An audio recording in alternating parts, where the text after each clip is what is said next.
with Weekend Classic, here, we're going to look at how to construct a bad lineup and a good lineup specifically for beginners. Let me say that again. This is for beginners. I'm going to be using nothing but pretty easy to unlock cards. I'm no money spent, so nothing here is because I whipped out my checkbook. And we'll see what looks good and what looks bad. All right. Okay, we're going to start out with the bad lineup. If you are new to the game or not yet feeling like you're totally comfortable, this is exactly what you don't want to do. And we're going to go over why. Here's everyone. I hopefully moved myself where I'm not in the way. And you're going to see a lot of pretty good cards, at least good in one way or another. I am going to start with the outfield and work my way to the infield. Yordan Alvarez, supercharged, one of the best bats in the game. But let's look at his stats. See right below power where it says 40 fielding? That is abysmal, even in his supercharged state. And his speed in the top right is 38. Now, that's just not going to play. If a ball gets hit his way, it's going to smack off his forehead, much like it does in real life. Now, over in right field, Acuna, awesome bat. He's going to hit some bombs. Good clutch. But again, look at the fielding. 55. Now, his speed's decent, 71, but that 55 fielding means he's going to be getting bad jumps. So if something gets hit his way, you're going to have a really big area to run to, and he's always going to be taking a couple seconds to even start running. Not as bad as Yordan, but definitely not good.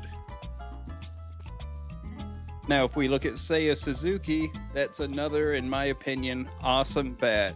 He's going to hit some bombs for you, but the same deal. And it's going to be even worse in center field if you've got anything below at least, I'd say, an 80 in fielding and a 80 plus in speed at the minimum.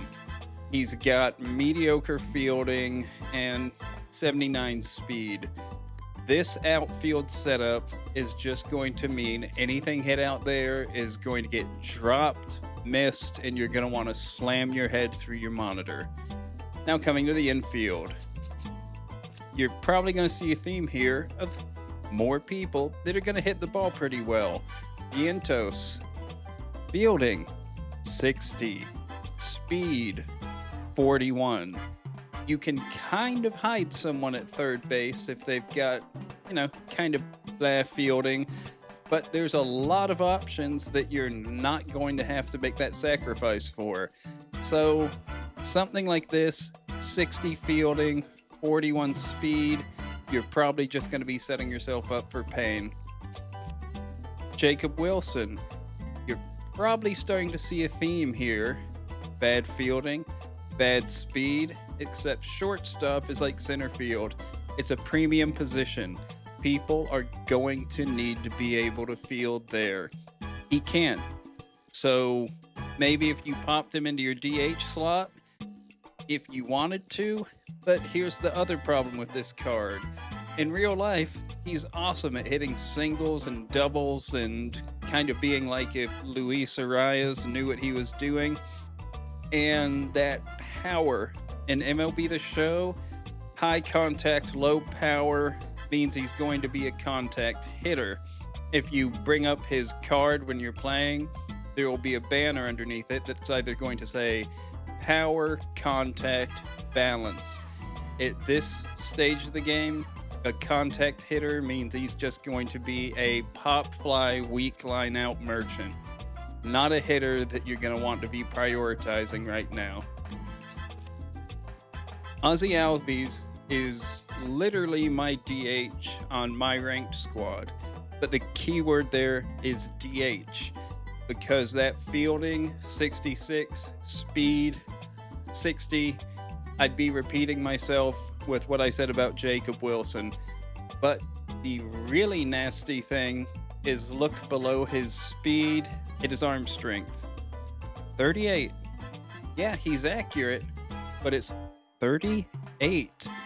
That means he can't turn double plays. So not only is he going to be pretty mediocre at fielding, you're going to be screaming when he whips a ball about 20 miles an hour and you need that last out to get out of the inning. Don't put Ozzy Albies in the field. Nick Kurtz murders right-handed pitching. I mean, absolutely obliterates it. The vision is awful, but if you can get around that vision, he's going to put balls into the next state. The fielding is pretty bad. I wouldn't play that, but at first base, some people are going to say you can get away with it. The problem with a card like this is it requires platooning, because left-handed, he's got a contact rating of 39. Pair that with the vision of 36. That means that if a left-handed pitcher comes up, you're going to be waving at the air like a drunk.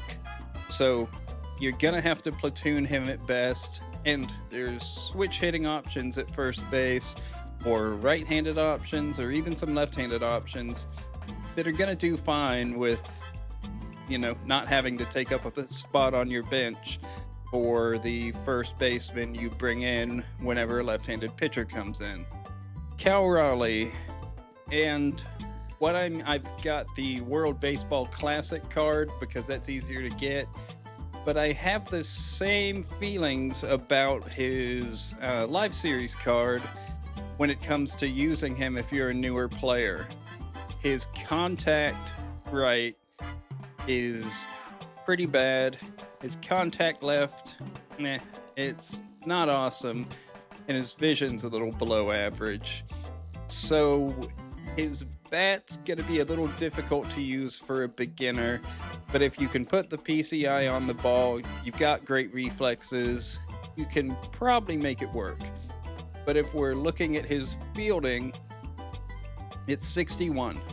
That's not very good. But if you break it down further, he doesn't do the important stuff. Blocking, 53. That means if you've got a funky pitcher and he's winging a bunch of stuff up there, he's going to constantly have balls going between his legs, out his glove, and over his head. It's not something you want to deal with in a high-stress game. Pop time at 60 means he's like an old person with arthritis in his hips when he tries to jump up and throw the ball. An arm strength of 68, arm accuracy of 65. You're never going to throw someone out with this when he's not letting the ball scoot by him. So you want a catcher that can at least sort of field the position. And here's who I put at DH, a switch hitter, which is normally a pretty good choice. But Eli Willits, if you're not familiar with the game, has one of the worst swings maybe in the entire game. He stands very still and just starts to kind of scoot back from the plate. It's impossible to time. Everyone's going to have different hitters that they hit better with. For me, it's the old-timey guys like Babe Ruth or Jimmy Fox when he was in the game, the guys who waggle their hands. Some people like a big leg kick. Eli Willits gives you nothing. Watch anyone that uses him, and even good hitters are always going to be late. So yeah, good switch hitter, good fielding, good speed, bad bat. Don't be fooled. Starting pitchers, I wouldn't touch. Here's just some good examples. I only use diamonds. Freddie Peralta, a fastball at 95 and a sinker at 95. Means they're going to move kind of differently, but the exact same speed. everything other than that is going to be a bunch of loopy circle, curve, slider. Anyone who's halfway decent at the game is just going to sit on that fastball or that sinker, and the second they see something off speed, either ignore it or send it to high hell. Dennis Eckersley, awesome when you get a good reliever. This starting pitcher version of him has hits per 9 and K per 9, which influences the size of your opponent's PCI, in the 50s. That's really bad. Not to mention fastball, sinker, slurve, slider. That's just a bad mix. When he gets a 94, 95, or even a 99 reliever later, that's going to be awesome. But as a starter, brutal. This hurts, but MLB The Show hasn't figured out how to make a good Paul Skeens card yet. Yeah, he's got a pretty stiff fastball, but he doesn't have outlier, which is where it can go over 100 or something. And he's got a sinker that's just a few miles an hour under that. And then everything else is an impossible to control sweeper, a splitter, and a circle change that do almost the same thing. This is the epitome of a card that you might be able to bully a newbie with, but for the most part, people are just going to wait for his fast, but not crazy fast fastball and hit the hell out of it. While I love Glasnow in real life, his cards are awful. Fastball, 96. Sinker, 95. Pretty much the same pitch moving in different directions. Then you have an 89 mile an hour slider and a loopy hammer curve. He's just easy to read. His throw isn't deceptive. It's going to be a pretty simple time knowing when he's throwing something fast or it's not fast. I don't know why, but they just haven't figured out how to make a good Glasnow. Verlander, this one, it pains me, but he kind of falls in that same category, even though he's got one more pitch. It's just kind of, is it the fastball or is it something loopy that can't be located? Okay, I'm going to rapid fire for the bullpen. Mr. Keith here, awful. That's all I'm saying. Edwin Diaz, fastball, slider, fastball. That means your opponent only has to go, is it the fastball or is it the slider? And I guarantee they're throwing the fastball for strikes and the slider to try to get swings and misses. Bad. Abner Uribe, kind of the same deal as Edwin Diaz. Sinker, fastball, or a slider. Easy to read, easy to hit. This is controversial, but Adam Ottavino, well, I said that this video is specifically for new players, which means at most you're playing on All-Star. On All-Star, or heaven forbid if you're playing lower, this guy is just going to get foul, foul, foul until something gets hit. When you get to the higher difficulties, his loopy, weird pitch mix is pretty damn cool. But for right here, at this point in the game, this 87 Ottavino, he's going to get hit around by anyone who's been playing it for more than a month or two. Robert Suarez, fastball, sinker, cutter, circle change. What's missing? A breaking pitch. That means people are going, is it the fastball or the sinker that's being thrown for a strike? The cutter that's being thrown outside? Or the circle change to try and get a swing and a miss? Easy to read. Devin Williams, kind of a gimmick pitcher in my opinion. He can be brutal at the higher difficulties, but at All-Star and lower, a 94 mile an hour fastball, a 92 mile an hour cutter, That's pretty much what people are going to wait on. The screwball, if you leave that in the zone at lower difficulties, they're just going to either foul it off or hit it over the head of your infielders.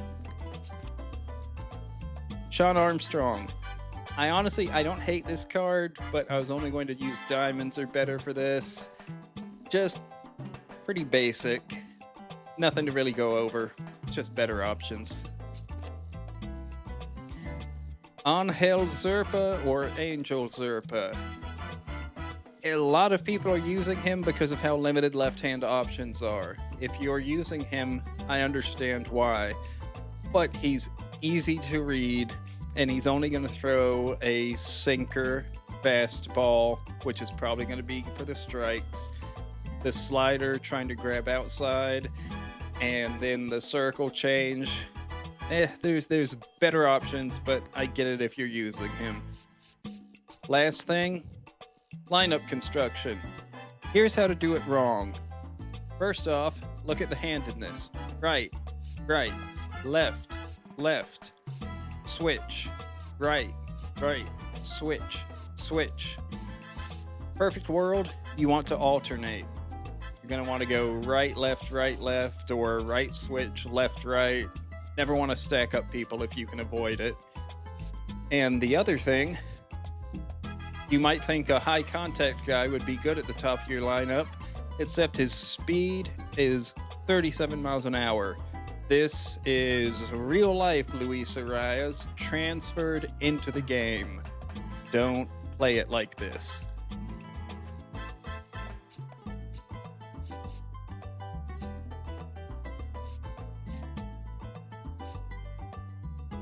Now, for the good lineup. Okay, gonna go through this quick. And I'm also including the fact that you can do platooning. Ideally, your outfield should be very good fielding. At a minimum, your center fielder, which it doesn't get much better than Pete Crow Armstrong. I've used Max Clark a lot. I'll use him in right or left. And then Tatis, same thing goes for him. If for some reason you are having to face a really nasty lefty pitcher, which PCA is going to have a hard time with, that's why I have Jackson Chourio down here, or Connor Griffin, who has a center field secondary, and Chourio also has left field, right field. So if you really needed to, you could swap out Pete and Max Clark and still have pretty damn good fielding. This is the first baseman I'm using until someone better comes out. His fielding is awesome, and he's only parallel 1. He's a switch hitter that, if you look, is even down the board. His left is a little better than right, but Carlos Santana is going to hit bombs, and he's going to field the ball awesome. Leo DeVries, switch hitter, decent fielding, good even power. He's balanced. He's not going to let anything by him. And his arm strength, 82. That means he can turn a double play. Jesus Made. He is who I like at shortstop if I'm going to run a switch hitter. And if I was building a team for a beginner going into Weekend Classic, I'm going to recommend switch hitters. His main knock is going to be weak power, but other than that, he's gotten a lot of good singles and doubles for me, and even hit a couple of homers. But his speed, 91. Steal, 99. Fielding, averages out to over 81. Good arm strength. He is what you want at shortstop, which is good fielding, decent bat. Because I'm staying with the theme of cards that aren't expensive, I thought Chipper Jones is a good example of that. His fielding is just going to be good enough in the corner. Arm strength, 68. I wish it was better, but you can get away with it. And he is tall enough that he can fall over onto some balls.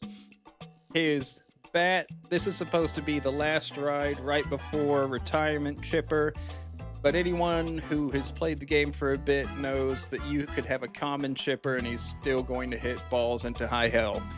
So, good budget choice. Catcher. You're gonna see a theme here. Switch hitter. Fielding. Okay, but his arm is 81 strength, 83 accuracy. Pop time, 78. Blocking, 71. I wish it was better, but what can you do? That's gonna be enough to throw out a runner every now and then. I think I've got a couple. And his bat, I don't know what to say. It plays better than you think. Let's look at what I've done with him. Okay. 34 plate appearances, 10 hits, 7 RBIs, 303 batting average, 1.1 slugging, 5 homers. I'm pretty okay with that, especially considering his bat from the right-hand side is supposed to suck. And here's where Yordan should be if you're going to use him. DH. And as a lefty DH, especially supercharged, he's going to be the best in the game. Clutch, 111. Vision, 81. God, he's terrifying. About the last person I'd want to throw against who's in the game right now until a good Juan Soto comes out. And the rest of the bench construction, I've got Trevor Story for one big reason. He murders lefties. So if Yordan had a lefty coming in that you didn't want to deal with, you can bring in Trevor Story here. And he's got good speed at 86, so he could steal a base in a pinch. And this is where I like to have Cal Raleigh. Say it's a left-handed pitcher, I can just have him DH. And if for some reason I needed to pinch run Jason Varitek at catcher, I can slide him from DH over into the catcher position. Cal Raleigh is a good card, but again, can be difficult for a newbie if you're having to face a right-handed pitcher, and really hard to use behind the plate. Pitching. Gonna go through this quick. Ranger Suarez throws soft from the left-hand side with a cutter, a sinker, and a slurve. I love that pitch mix. He's gonna make people roll over, weak contact, and he's not gonna miss. That's just kind of personal preference. Garrett Crochet, fastball cutter to play off each other with a sinker. You can tunnel those together to make it to where if you're going to be in the same area, you can keep the pitches moving opposite of each other. The cutter, even though it's his lowest rated outside the circle change, that is the weapon of choice for me. And the circle change too. That's just there to make people occasionally crap themselves when you throw something that floats. If I'm using a righty to start a game, it's going to be him.